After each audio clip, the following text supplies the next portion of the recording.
Welcome to Penrose Learning, where we make understanding easy. Yes, you absolutely can connect your Xbox controller to your PC using Bluetooth, even in 2025.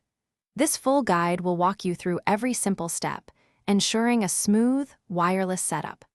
Imagine the freedom of gaming from your couch without any annoying cables getting in the way.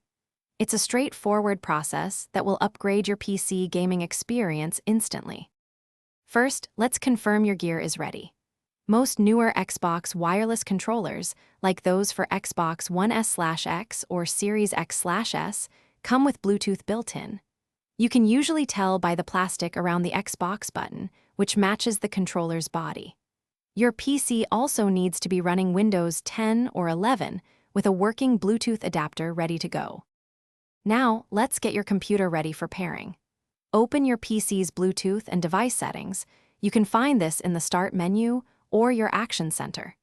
Make sure Bluetooth is toggled on and actively searching for new connections.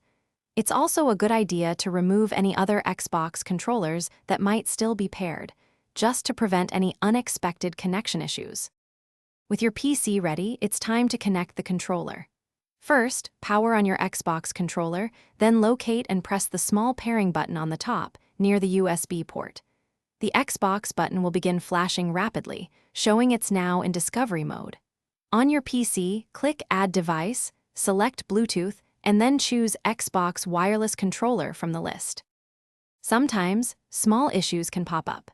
If your controller isn't connecting, first check if the batteries are fresh or if it's fully charged.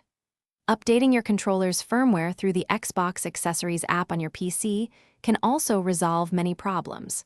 For optimal performance, always ensure your PC's Bluetooth drivers are up to date and try to keep your controller relatively close to your computer.